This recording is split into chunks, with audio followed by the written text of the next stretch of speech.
All right. TikTok. Welcome back, everyone. We are back in open session at 8:11 p.m. First item on the agenda here, but ask for a motion. We talked about this prior, that Ms. Bartel is in Tennessee attending to some family business, but she is on the phone. I would ask for a motion to allow her to join our meeting remotely. So move. Motion by Mr. Carlisle, seconded by Mr. Curry. Is there any discussion? All in favor signify by saying aye. Aye. Any opposed? That motion carries. Welcome, Sherry. We've already had public comment, so we will turn this over to Ms. Gieske. Thank you very much, Carl. Item 6.1 is the treasurer's monthly report, and Sheriff Ernest is going to give that. Oh, did I miss it? I can give it if you want me to. Actually, I think what I would ask is, we've all had a chance to take a look at it. If you have some questions, I would bet that Kevin and or Dan can shed some light on it.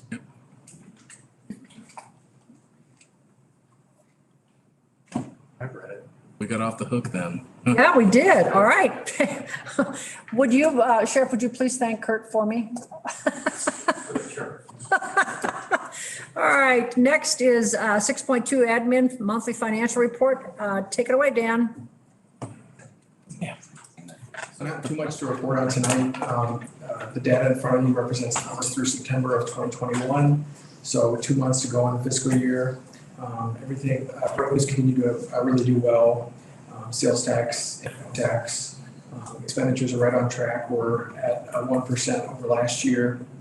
When we take out the election equipment, we're at 4%. So pretty much no surprises. We've really kind of steadied out here the last few months of the year. And so I think I'm confident that I think we'll end the year. I think it'll be a good year financially for the county at FY 2021. Any questions for Dan? Jeff? Do we share this with any mayors, village heads, or, because I don't know if they just jump on this and look at it, because you do a good job at this, maybe they would get an idea to do same in their own area. We haven't, we could. Yeah, I mean, the offer's there. Yeah, I mean, we're always open. So if anyone wants to go over with us, or I'm happy to help. So Okay, thank you. Any other questions? Okay, I think we're moving right along here. See how easy this is, kids? New business, resolution. I'm looking for a motion to move resolution 21-27, a sale of surplus property, PIN number 0322176011, 012 to the board. Make that motion. Motion made by Ryan, seconded by Ray Larson. Any conversation? Kevin, Dan, is there anything I should be adding to this? They're straightforward. Oh, yeah, they're pretty straightforward, standard, yeah. Yeah, and the narrative applies to all of them. And so Kurt or Carl, rather, I get those names mixed up. Any reason we can't group them all together and pass them? That was my question for the state's attorney. Because this is just a committee meeting, can we group all these together and vote on all of them at once? Obviously, at the full board meeting, we have to vote on them singularly. Yeah. I think at the committee level, it's fine. All right, good. All right, wait, Dave, go ahead. Just one brief question. Could we in the future have, if they're not vacant lots, if just the street address, give an idea? Sure, yeah, I can. I'll make note, yep. Go ahead, Carl. In that case, I would like to amend the motion to include all items 7.1 through 7.5, sale of surplus property as presented. Second. Motion made by Carl, seconded by Bill Robertson to forward items 7.1 through 7.5 to the board meeting next week. Well, it's actually an amendment to the original motion. Okay. So we have to vote I on, always can get confused on that. You guys just make me crazy. But anyhow, Might be better to you do this, the resolution numbers, 7-27 through and inclusive of 21-31. well, then that changes though. Well, that's it, right? Then they change. Okay, we have an amended motion to move all these in one vote to the board meeting next week. we have to vote on the amendment first. Okay. Are you going to do the roll call? We don't have to roll call, it's a voice vote. All in favor, say aye. Aye. Opposed? Motion carries. Okay. Now we need to vote on the motion as amended. Amended. All in favor, say aye. Aye. Opposed? Motion carries. Go, kids. So now we're down to 7.6, a resolution authorizing the county board chair to assign mobile home tax sales certificate of purchase. So moved. Motion made by Bill Robertson. Second by Steve Schabacher. Any conversation? It's in the same kind of thing, but it's a different entity, so I guess that's right. All in favor? Aye. Opposed? All right, motion carries. And we're up to 7.7 veterinarian services contract renewal for 3 years. Moved.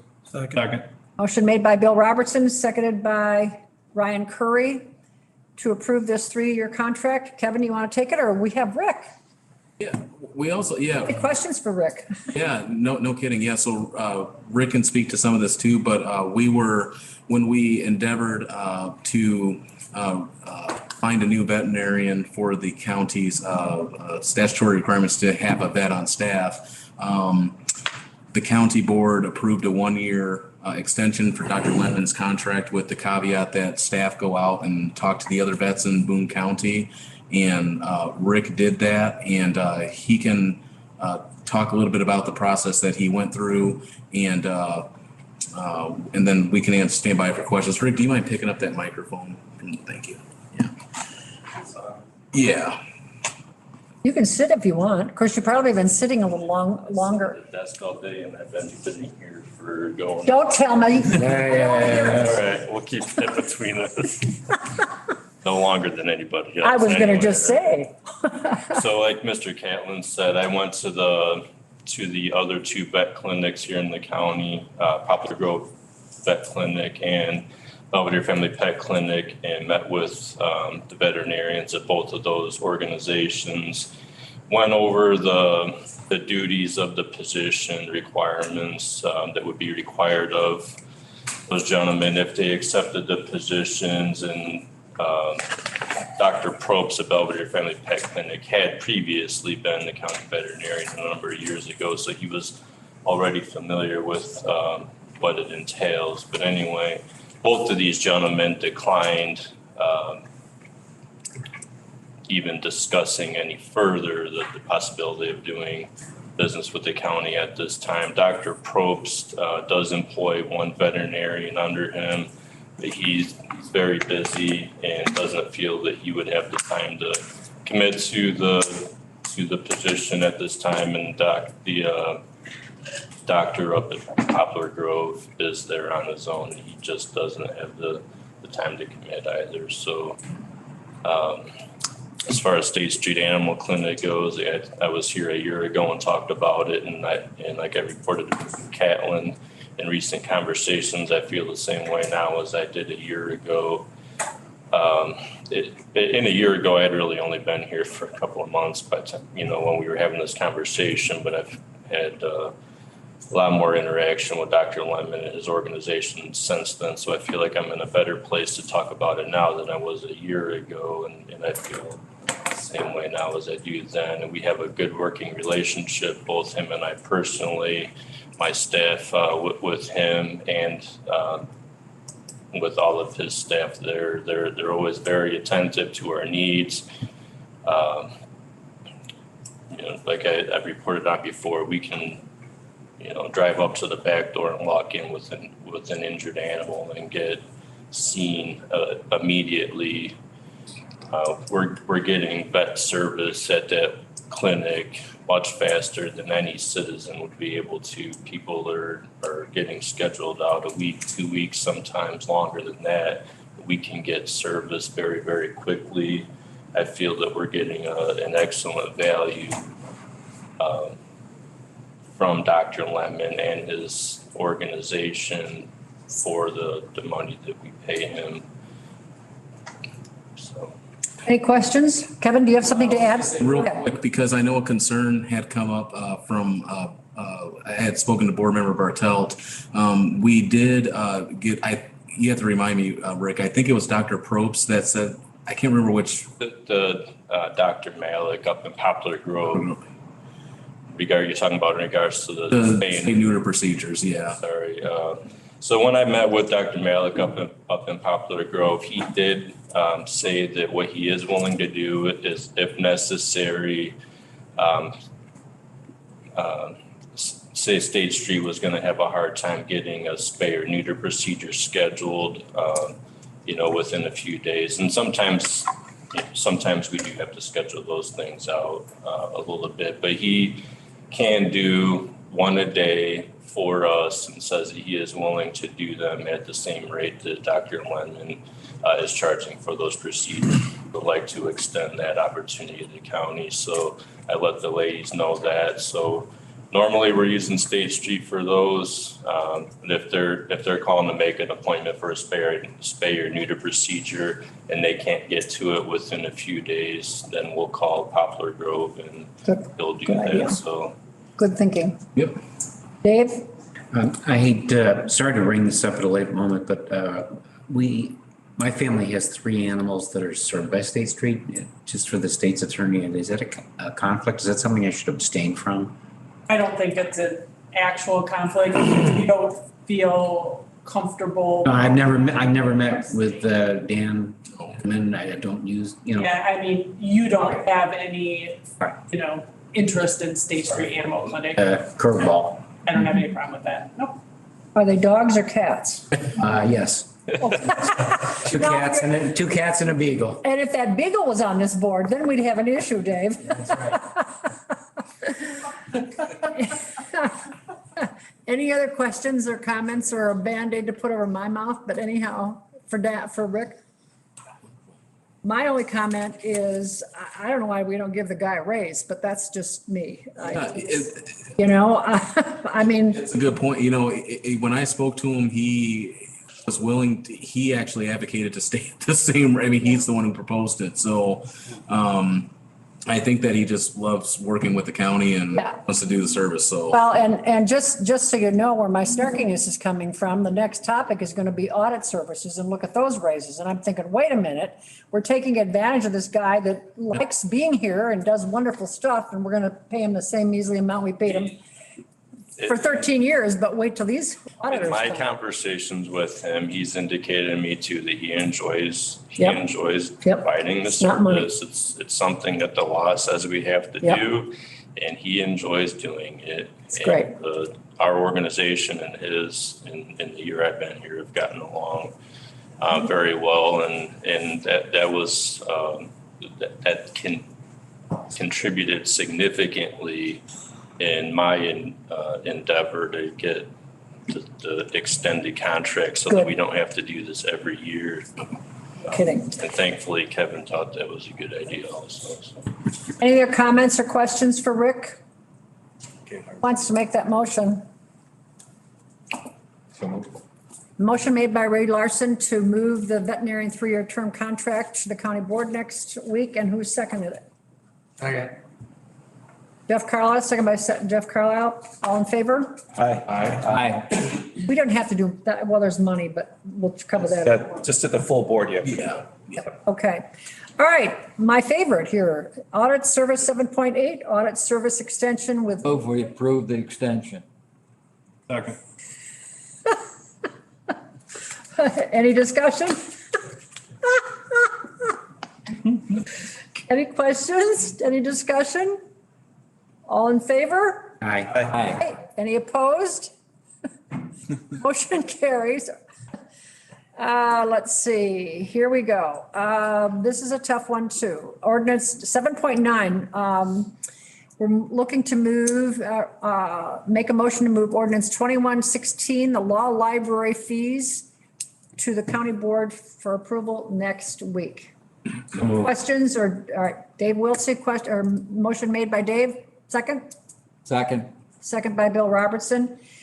Kevin, do you have anything you want to say? Or I think, let's see, we have the public defender here. Nothing really to add.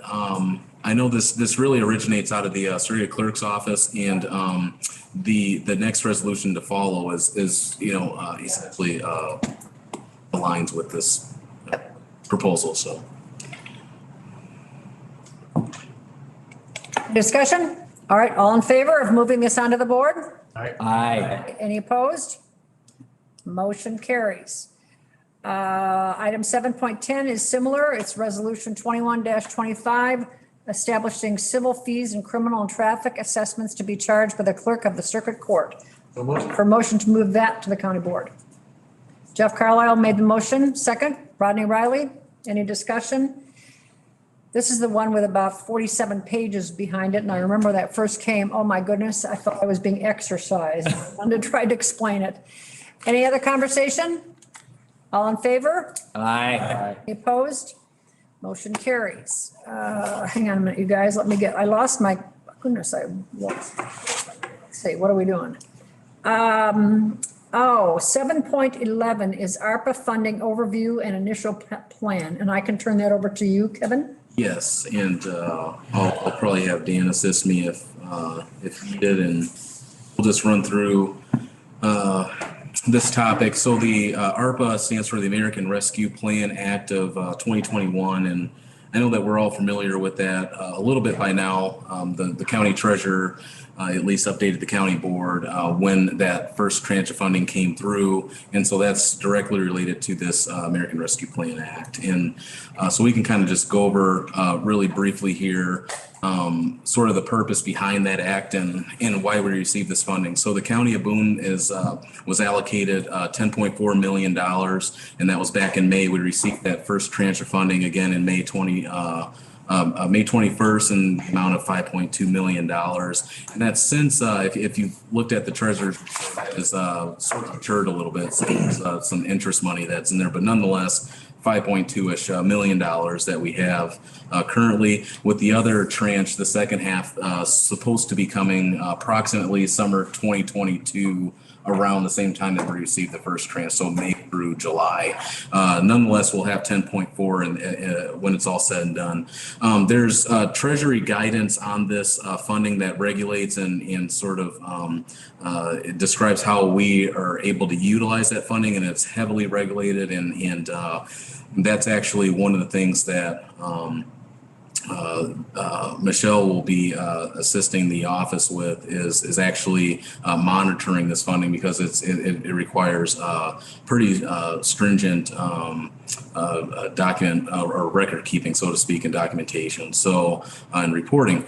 Nonetheless, the interim final rule, the gist of it is that there are 5 general overarching categories to which you could spend the funding, which are, the buckets are negative economic impact, and there are a lot of rules behind that. Mitigation of COVID-19. It's no surprise that the money was delivered to local units, local government in the states to continue mitigating COVID-19, because it has not gone away.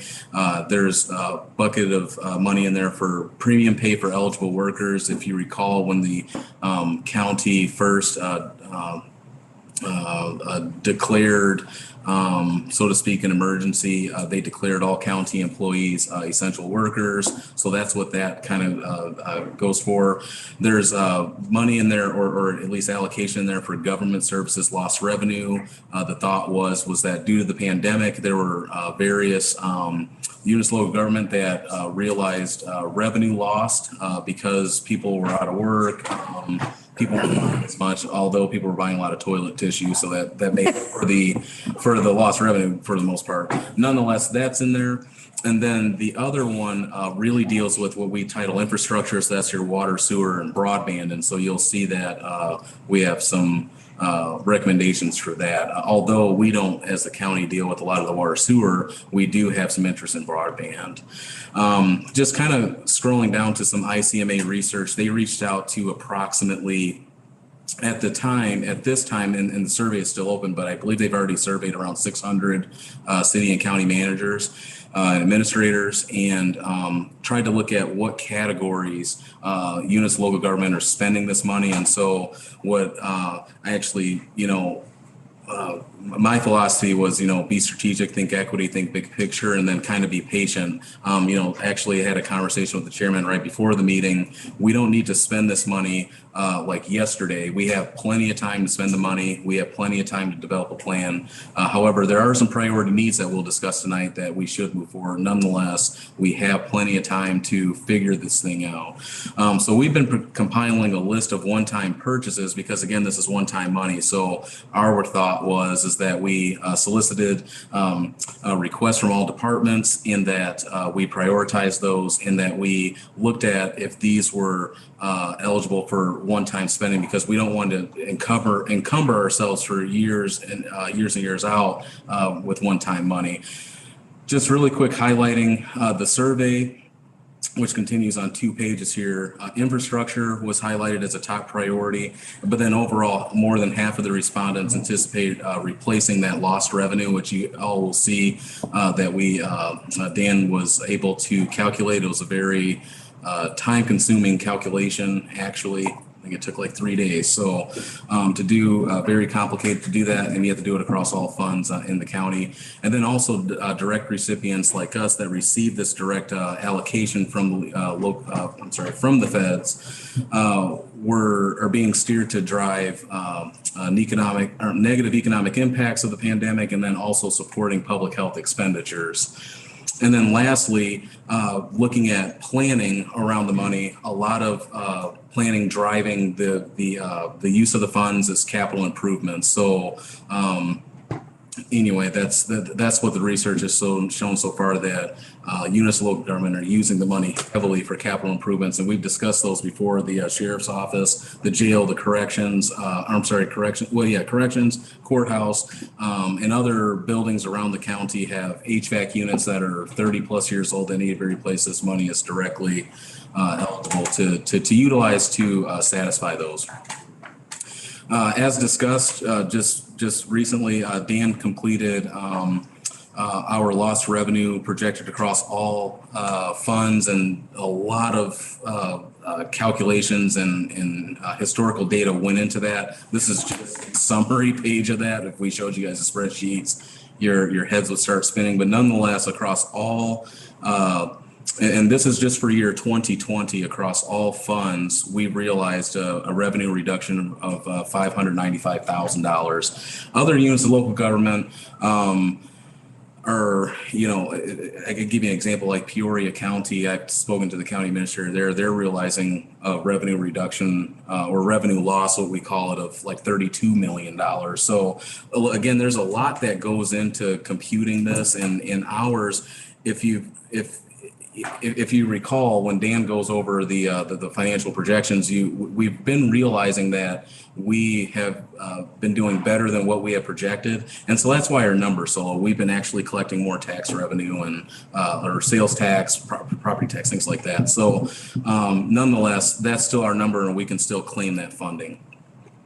So what I did and what I attached in the packet was a spreadsheet in Excel of all the requests, and I can it's going to be too small, so you have to, unfortunately, probably I can kind of zoom in a little bit here, but nonetheless, I kind of went through to all departments and asked for their projects, so to speak. So the administration office, we kind of took responsibility for computing the public safety payroll. That's a huge a qualifying expense for unit of local government. It's assumed that public safety, public health, that they're for whatever reason, the federal government guidance assumes that they are mitigating COVID. So we're able to claim that. We have the lost revenue in there, premium pay to all employees in the county.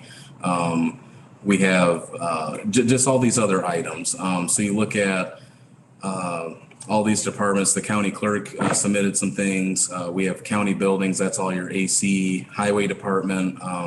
We have some lost revenue in there from motor fuel tax, and that's just estimated. We have to still, the county engineer will be working to get us some numbers on that. We also, again, like I said, with the water sewer broadband, we have some money baked in there to improve the connectivity at Highway and Animal Services, their internet connection to get back to the PSV where our main source of connection is. And I've already gotten that's actually a very reliable number from iFiber, who we work with, and where we have a board seat on. And then again, I listed all the PSV and the public health expenses. So definitely take a look at those. But for tonight, what I did was kind of group these all together. And you can see the total projects, including all the public health, we're at 8.4, almost $8.5 million. And again, we have 10.4, and that's just with the projects that I've received to date. And then I broke out some of those public health expenses where they where they're going to be mitigating COVID, maintaining the COVID-19 staff, which they proposed a number of years for that. And we'll kind of talk about the priority recommendations that I would propose that move forward for tonight. I know Amanda and possibly, I think even Carrie's on the line, but they wanted to share some historical department data on the budget as far as the actual health department goes. So you can see they're always around the $1.1 million, and they show 2017, 18, 19.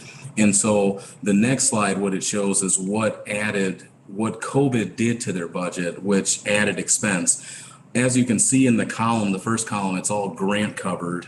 They had a contact tracing grant. They had COVID-19 related grants, mass vaccinations, emergency preparedness volunteers, and then CURES money that came in to help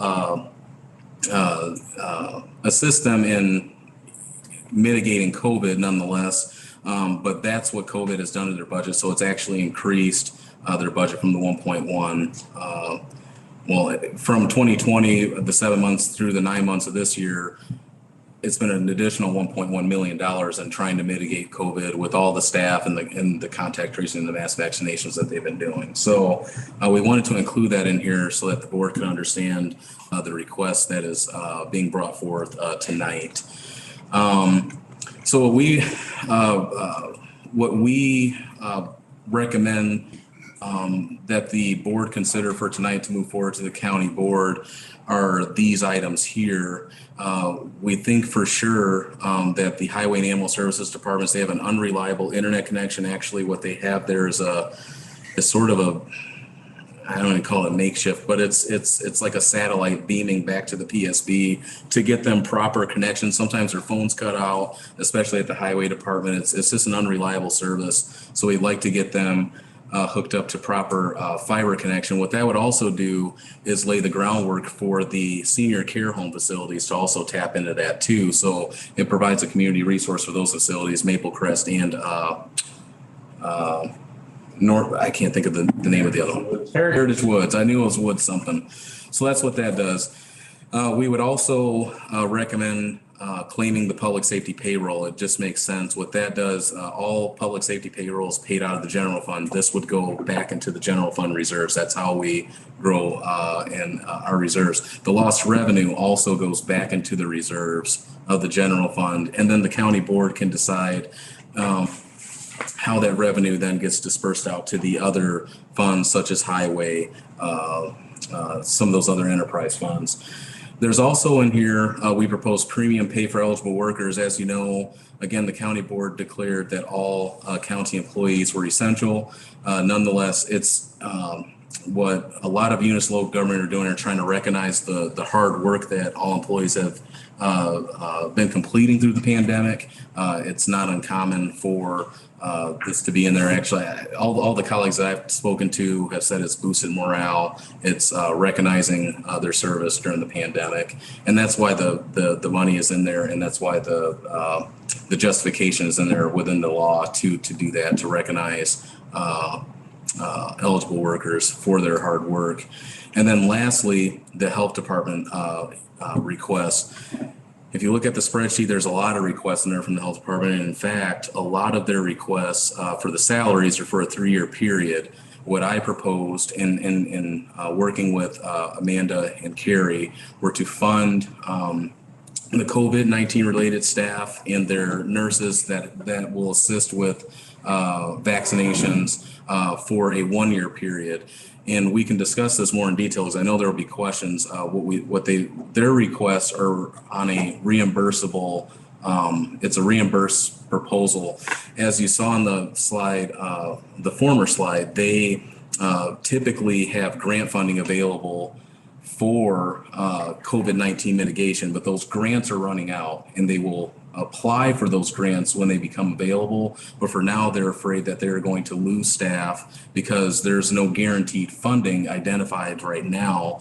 And so they have been seeing a pretty significant turnaround of staff in that office because they just don't know if they'll have jobs 31st. So I'm sure Amanda, if you guys have questions for her on that, they'll be able to speak more in depth. But nonetheless, I propose at least the first year be funded so that we can give some assurity to the staff there that they have jobs in the event that they're not able to secure those grants. And again, that's an eligible expense within that legislation. So that's what we have proposed, and that gets us to $5 million, and we still have additional funds to pursue other projects as identified within that spreadsheet. And I can stand by for any questions.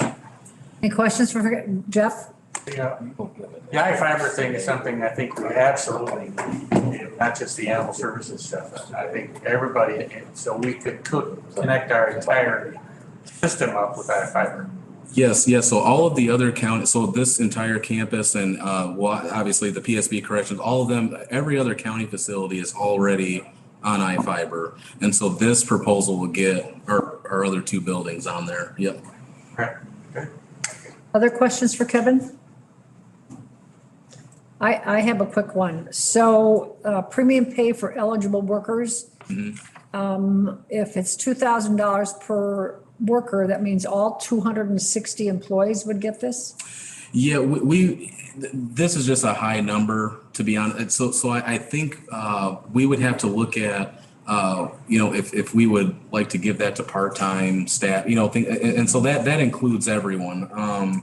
And so we just kind of budgeted, I say budgeted high on it, but so it would most likely be lower. It's probably more anticipated for the full-time staff that were identified, yeah. So there's no criteria, they don't list criteria on what is eligible and what is not. So the actual language in the legislation essentially stipulates that if that unit of local government deemed whichever employees essential workers, then they qualify for that. And the county board back in 2020 deemed all employees, but I think we could hone in on Sure. on part-time workers, things like that. So. Okay.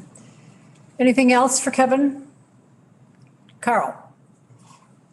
Looking at your recommendation for the health department first year salary requests, excluding, I'm assuming that's the epidemiologist and data analyst. Yeah, I just couldn't fit it in.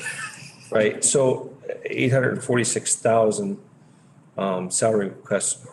Whose salary is that for? So yes, so on these would be, sorry, one second, let me get back up here. So these would be for the part-time nurses. And that would be, so the 755,000 is the 3 years. So I took the 1 year of that, and they're looking at $30 an hour for 10 part-time nurses. And then we'll skip that one there. Maintaining the COVID-19 staff, they have, I believe it's, Amanda can correct me if I'm wrong, I think it's 8 or 9 staff. Nonetheless, that's the 3-year cost, and so we just took a year. And then so again, that's the COVID-19 staff, and then I think that's it. Yeah, so because that includes their contact tracers, and so it'd be for the nurses and the COVID-19 staff. I have a question. Go ahead. I've been to 3 vaccination sites, and I have yet to see a nurse from the health department. They've all been private companies. I went and got my shots today for one that the health department listed, and it was a private company giving the shots. I don't understand why we have all these other people. I've never seen them out anywhere. Go ahead, Kevin. I believe, Amanda, I'll have to let Amanda speak to that. I'm not familiar. Amanda, may you speak to that, please? Hi, Kevin, good evening. Sure, I can absolutely answer that question. So there's a variety of things happening in Boone County. The health department runs clinics every week. We have a walk-in clinic in our office, and currently we have a mass vaccination clinic set up at the District 3 Fire Station in Poplar Grove, where we're conducting booster shots. The mobile units that are deployed around the county are Illinois Department of Public Health workers that have come to Boone County to assist us with the vaccination process. And they're going to be reducing their capacity over the next 2 to 3 months. And we won't have the same level of availability that we've enjoyed for the last 3 to 6 months with that assistance. Thank you. Carl? So this is not adding any additional staff. This is existing staff, cover salaries, assuming grants aren't secured to pay for those salaries. Is that correct? I suppose. Hi, Kevin. Carl, did you want me to answer that? Oh, Whoever can. yeah, please, Amanda. Okay, Thank you. okay, I'm sorry, I didn't want to speak You out of guys are turn. busted over there. I saw that. Go ahead, Amanda. Is it okay to speak? Sorry. Yes, we've been here a long time, so we're all getting a little. No, that's fine. I just didn't want to speak out of turn. No, go ahead. So in working with Kevin on the proposal and discussing the salaries that he would recommend based on the conversations that we had with our Finance Committee of the Board of Health, and then also additional conversations with him in preparing tonight's proposal, the recommended salaries are 10 current staff that are employed in our building in a variety of clinical and non-clinical COVID-19 related functions only. And then the 10 part-time nurses is a recommendation as well. Those would be nurses that would be paid up to $15 an hour, only used as needed, with a cap of $15, or excuse me, I didn't say that, with a cap of 15 hours a week. And then we would call them in when needed for mass vaccination efforts and testing deployment efforts. On weeks when they're not needed or months when we have a lull in COVID, then they would be on the payroll for that as needed purpose. So we have it in the budget and designed in a way that you can see what it would cost if we used all 10 of those nurses 15 hours a week for that first year that we're requesting. But the chances of that occurring are slim, in my opinion. We wanted to make sure that we showed you what would be absolute worst case scenario. The other thing, Carl, that you asked, which I think is an excellent point to bring up, if I may, would be that we have this designed in a way where the additional grants that we continue to apply for, of which we have 2 pending at the moment, if those grants come through and allow us to cover some of these salary expenditures, then we would use this plan as the payer of last resort, so to speak. So if a grant comes from the Illinois Department of Public Health for the second half of fiscal year 2022, then we would be able to use those fundings as the first source of cost coverage for those staff, and then request supplemental funding from the county as needed and as necessary. Any other questions for Amanda or Kevin?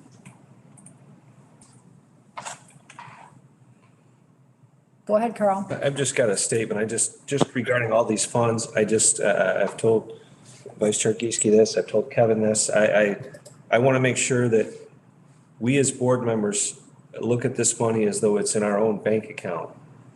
I don't want to see us go out and just spend this money willy-nilly because we've got, X amount of dollars to just go out and go crazy and have a great night on the town. I think we really have to be careful and make sure anything we spend this money on, A, is eligible, B, is a way to improve whatever infrastructure we can and use that for, whether that's air conditioning units, things like that we know are going to cost us in the long run, and utilize it for that. I want to make very sure that we don't grow the size of our government by adding additional staff that is we can justify as needed now, but in 3 years may not be needed, and then we're stuck paying for them.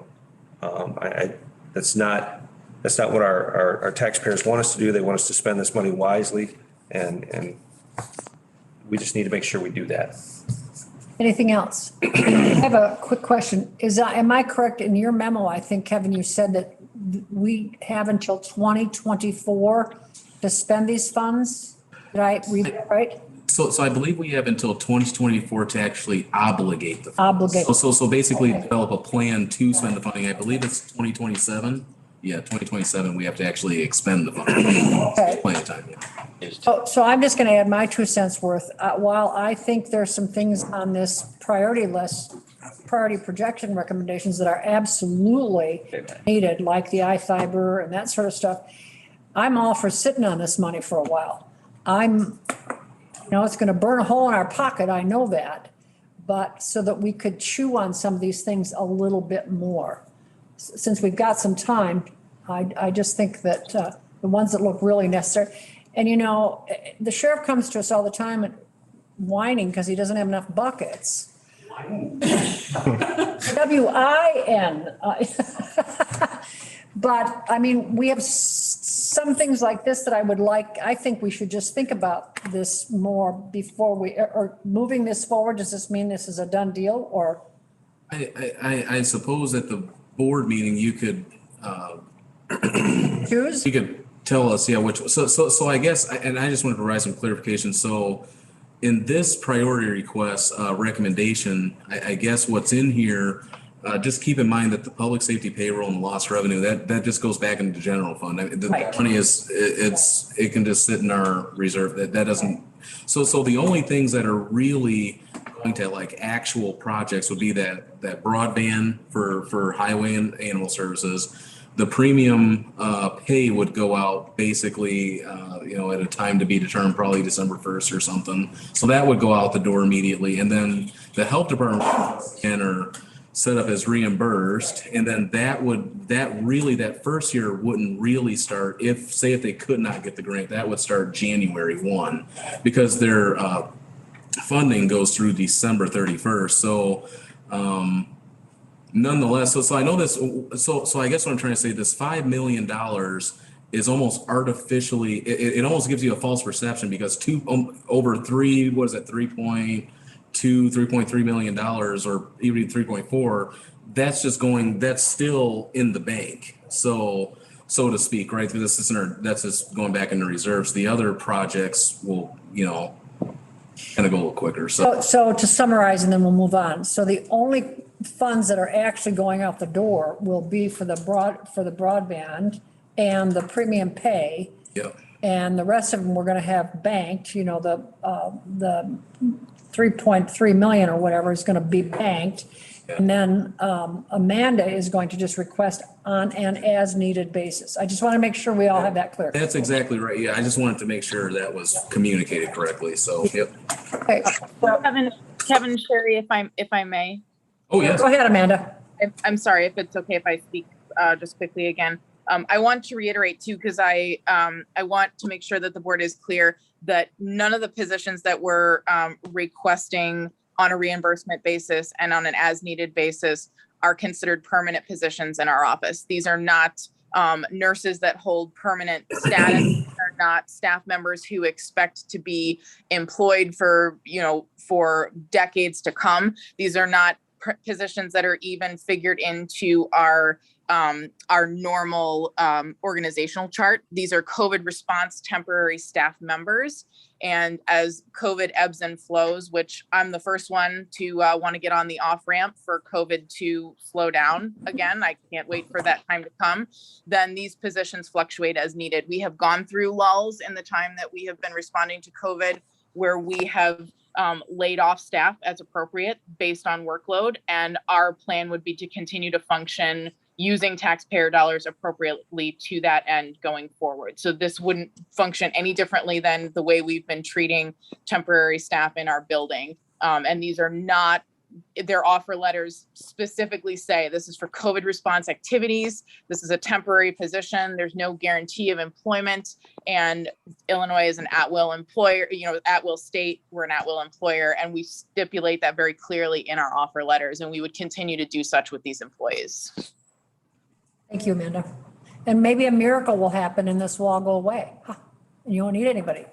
We would love to be able to say that we only need half these staff in the next year. And if I can come to you with that kind of news, then that would be great news. At this point, this is the staffing that we're looking at needing for the near future. And we respectfully request that you understand that we will work with you all on this. We will only ask for what we need in terms of responding to this pandemic, depending on where we're at in the process. And we will continue to work with these particular employees in the way we have been, which is not guaranteeing anything other than what's needed right in front of us at the time to provide that COVID response. The issue is that continuing to train staff when we know that we're going to need people at the beginning of the year, at this point, the way that we're looking at the pandemic response, if I continue to lose good staff that are already trained, it actually net costs our department and the taxpayer more, because it costs 2 to 3 times as much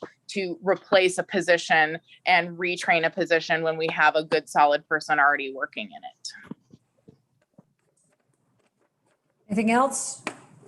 So this are we looking for a motion to move this to the board? Yes. Okay.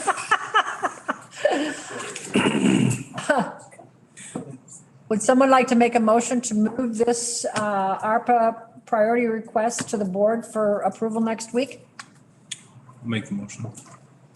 Motion made by Ryan Curry, Second. second by Ray Larson.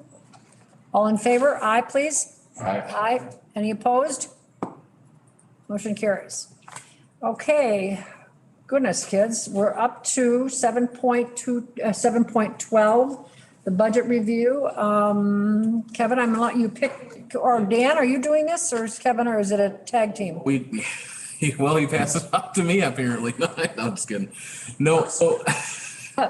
I think well, go ahead, Kevin. So there's a few new things that we want to discuss tonight, and then I know that the chairman has a couple of questions, and I'll be able to answer those. I have some documentation. So nonetheless, we introduced some modifications to the budget, slight modifications. We had a last minute request come in, actually from the probation department, and so that's why Amy is here, and that's with regard to salary. So we put that in there, and Amy can stand by for questions, but nonetheless, there's a proposed, if everyone's not aware, our probation officers are. Well, and actually I went over this during the initial budget presentation. Their officers are subsidized in a way by the state. So a portion of their salary is subsidized. And I don't remember, Amy, is 1 or 2 of them, one of them is fully subsidized, correct?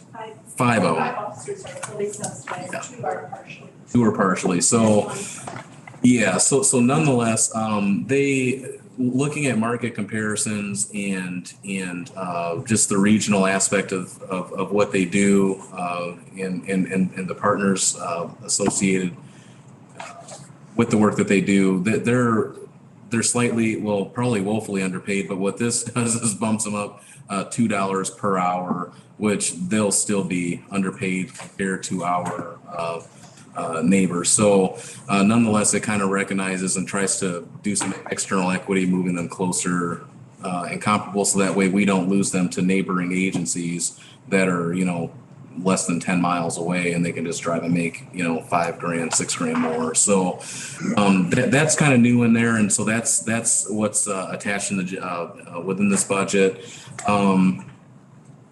We also wanted to highlight, again, I know there was a question, maybe I'll just get to it now, Mr. Chairman, if you don't mind, on the Regional Office of Education. If you notice, that budget increased quite substantially from last year, and there's a reason for that. I don't think it's in this one, but nonetheless, one second here. It increased from 84,000 to 114,000. And so the reason for that, I have that up on I don't have it on board docs. I just grabbed this last minute. A couple of things. So we're consolidated. The Regional Office of Education, I believe, are Region 4, but don't quote me on that. Nonetheless, we are consolidated with Winnebago and Boone counties. And so there's a statute that literally says that when two or more regions, in this case counties, have been consolidated into a single education service area, the cost of secretarial service, office space, and other expenses necessarily incurred in the operation of the office shall be borne by the counties. And so that computation is based on the EAV, and that's in statute. And so Boone and Winnebago County, so nonetheless, with the total EAV, we make up 20.83% of the cost share. And so what we've probably in the past, what we've probably been doing, which I think is what we've been doing when I started last year, I've noticed that the invoices I've received were way more than what was budgeted. So that's why I adjusted it. But I think that for whatever reason, we were probably budgeting off the expenditures of the office. So that includes the wages and the building, whatever. But I don't think that we were including FICA, workman's comp, administration support. The administration support number comes from Winnebago. They provide the HR support for that office and IT and all those sorts of things. I actually thought the number was higher, and apparently it's $1,600. They charge us 3% for that, and then we have to pay for a portion of their health insurance. So that's what this cost comes out to be. Unfortunately, 20% of the total cost of that operation, of the $547,000 operation, is $114,000, and we just have to pay it by statute. Unfortunately, we just have to. There's nothing we can do about it.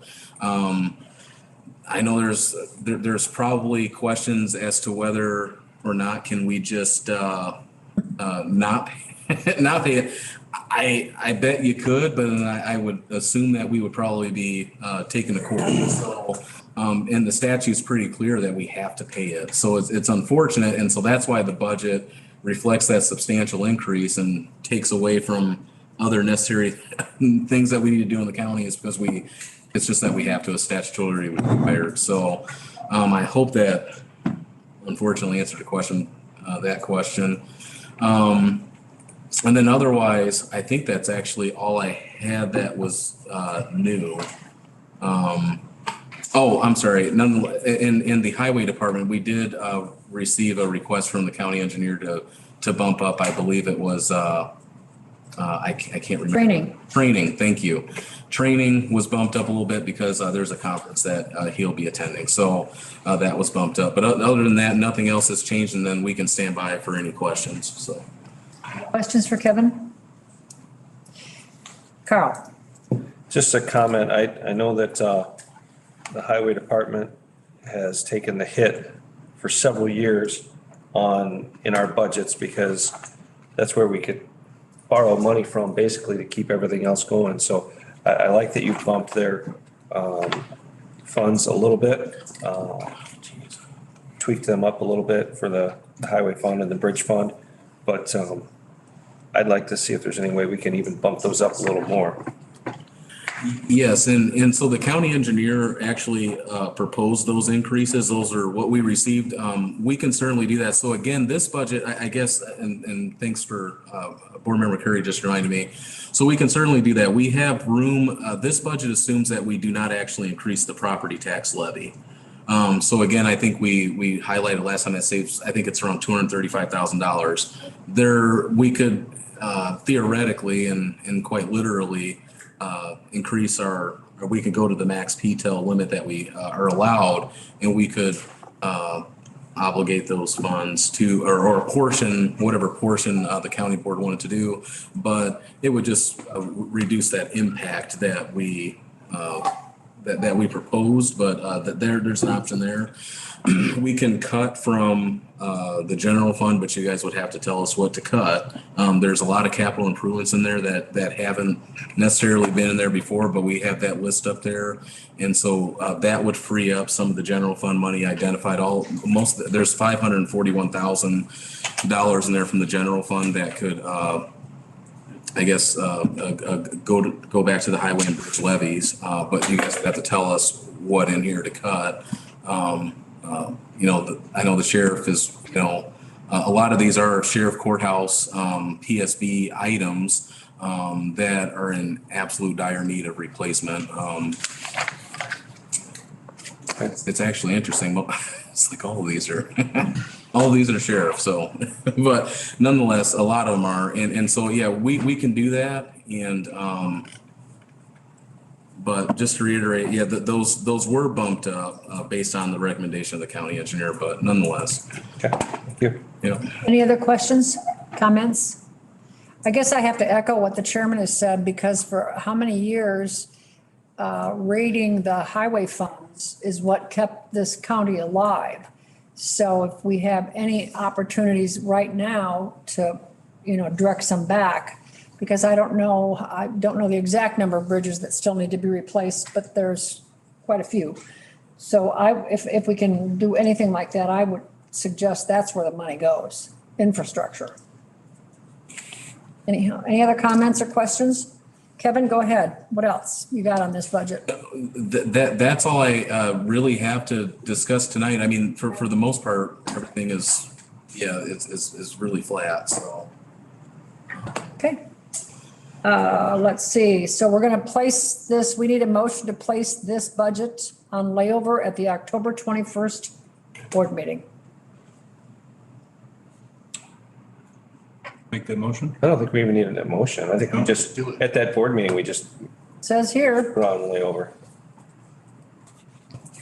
we need a motion or we're just automatically going to do it? Yeah, I guess our thought was that I think there's I think in the past there hasn't been a motion, but I think you kind of have to put a motion, or otherwise we could put it under new business on the board meeting. We could do that too. You can make a motion, that's fine. Okay. That's fine. Well, I think Brian made the motion. Did I get a second? Second from Bill Robertson.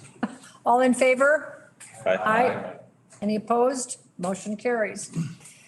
Okay, kids, we're now up to 7.13, the reapportionment. Now, this might be easy.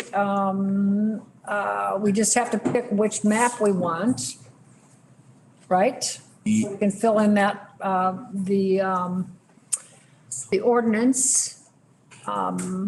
Yep. So I think if you recall, I think version 1 kept the populations the closest, and then version 2 was just another iteration, but the populations are quite far from each other, which could be challenged. So in the legal realm. Ryan? No, I was just waving. I like version 1 though, while I'm on the seat. I like that they're keeping it as close as possible. I think that's Dave? makes more sense. On detail 1, between the first and second district, that area of change, do we have an idea of how many people live in that area?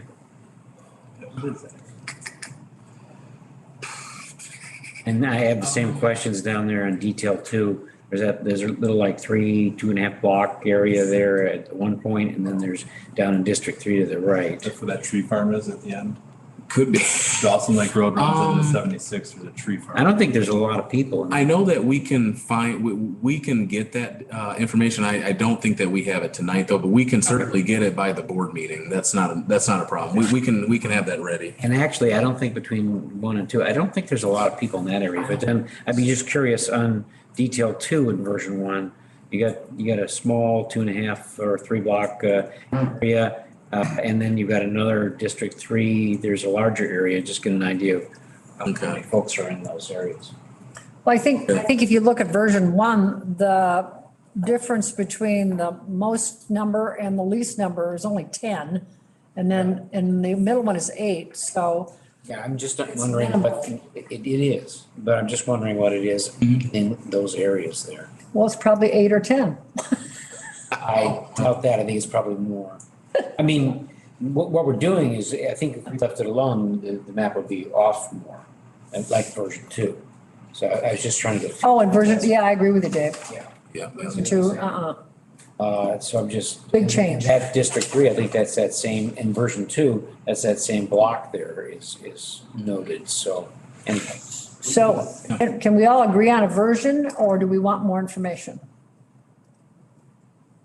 Let's move it to version 1. I'm sorry, I didn't hear that. Version 1, You're making a motion to pick version 1? yes. Okay, Jeff Kyle has made a motion to pick version 1. Ryan, Second. seconding it? Pam. Any further discussion?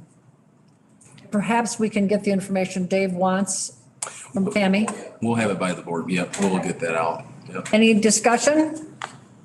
All in favor? Aye. Aye. Any opposed? Okay, the motion carries to select version 1 of the maps. And then I apologize, the finance committee will also need to move the actual resolution that codifies all of the changes made. So the map, so the resolution's attached, and that includes, it will nonetheless codify that you guys have voted on, or I say voted on, but decided to keep the board members the same. So 12 board members, 3 districts. The map, chairman elected or shall be elected by the board members, and the compensation $65 per diem basis. So that needs to be moved forward too. Okay, need another So motion. Ray Larson made a motion to Second. move the reapportionment plan and the resolution forward to the county board. Jonathan did seconded it. All in favor? Aye. Any opposed? Motion carries. All right. Let's see, we're up to, no intergovernmental reports, Sherry. items. Sure, one Yes, Rodney. more issue on it. How are we doing on the precinct maps? I believe Julie's on the line, but the precinct maps comes after the board adopts the actual reapportionment plan. So, but. Thank you. Okay, sorry. No problem. Thank you. I'm here if I can give you a little bit of information, if that's all right. Perfect. Yep, go Okay, ahead. so first of all, precincts will be done after all of the mapping changes have been completed. So county board needs to pass their maps, the state their map, the congressional maps. Once those are done, then I start on precincts to take a look at what those changes will be. I already know statewide, we're looking at going from 2 representatives to 4, 1 senator to 3. That's already going to change precincts from there. Once that's all taken care of, then we'll take a look at what the law says about precinct size, and then we'll make our adjustments from that. Right now, what I'm hearing downstate is that the congressional maps hopefully will be heard in veto, which is starting next week and the week after. And then once lawsuits clear up, the state board will give us our shape files that we can begin changing our precincts accordingly. Okay, thank you, Julie. Thank you, Julie. Anything else? Okay, informational items and other business, any correspondence? None this evening. UCCI, None this evening. we already did the reapportionment. Board member comments, any more board member comments? All right, I think we need a motion to go into executive session. Is that correct? Looking for a motion to go into executive session or to discuss personnel. Make that motion. Motion made by Ryan, seconded by Steve Schabacher. All in favor? Oh, gotta be roll call. Forgot. Okay, Carl Johnson, yes. Sherry Geeske. yes. Jonathan Van Laar. Yes. Dave Wiltsey. Yes. Ray Larson. Aye. Steve Schabacher. Yes. Jeff Carlisle. Yep. Ryan Curry. Yes. Bill Robertson. Yes. Sherry Bartel. Yes. Rodney Riley. Yes. Freddie De La Trinidad. Yes. Motion carries.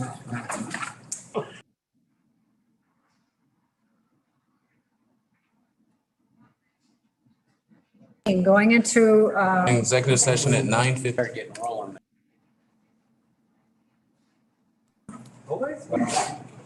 You're